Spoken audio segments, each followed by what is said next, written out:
La petite Marie de la chanson s'appelle en réalité Mariette et Francis Cabrel est fou d'elle depuis plus de 50 ans. Marié et parent de 3 enfants, le couple est très discret.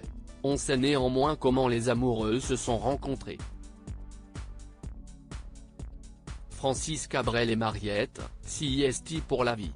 Et cela fait déjà plus de 50 ans qu'ils sont ensemble. Un de leurs secrets pour que leur histoire d'amour fonctionne CIST la discrétion. Il est très rare de les voir ensemble et le chanteur n'est pas un grand bavard, que ce soit sur sa vie privée comme tout le reste d'ailleurs. On sait du coup peu de choses sur leur romance outre leur rencontre, un soir de bal. L'histoire d'amour entre Francis Cabrel et Mariette Dargeau remonte à un événement précis qui a eu lieu le 4 avril 1970. Ils avaient 17 ans. Un bal a eu lieu dans le village à Buzet-sur-Baïse, Lot-et-Garonne. Lors de cette soirée, Francis Cabrel a dû affronter sa légendaire timidité pour aborder cette jolie blonde sur laquelle il a flashé. Une rencontre qui aurait pu ne jamais avoir lieu car il était venu à cette soirée pour soutenir des amis qui s'y produisaient.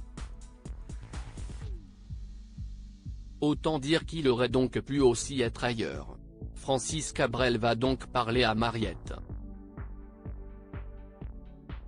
Il lui fait savoir qu'il est musicien et l'invite à venir le voir en concert.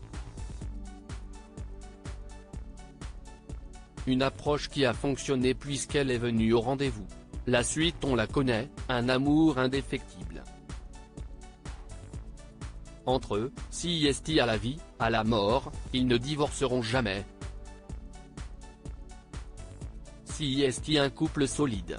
Une complicité à toute épreuve, déclarait l'écrivain Alain Ouadrasca dans sa biographie Cabrel, Les chemins de traverse, édition L'Archipel.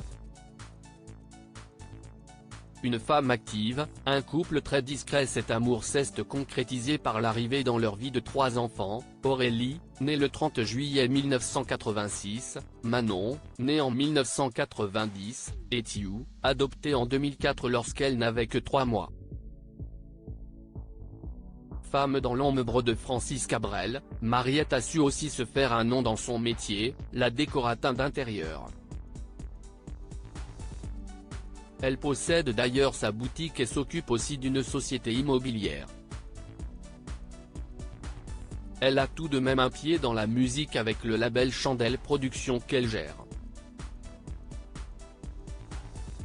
Le couple vit loin du tumulte des grandes villes et des regards indiscrets car ils se sont installés dans le petit village d'Astafort, près d'Agen, dans le Lot-et-Garonne. Un encore qui ne compte pas plus de 2000 habitants. De cette enfance modeste, il conserve l'amour de cette bourgade dans laquelle il habite encore aujourd'hui, dans une grande bâtisse blanche entourée par les vignes, qu'il exploite depuis de nombreuses années en compagnie de son frère Michel, explique-t-on sur Chérie FM. Leur fille aînée Aurélie vit d'ailleurs tout près d'eux.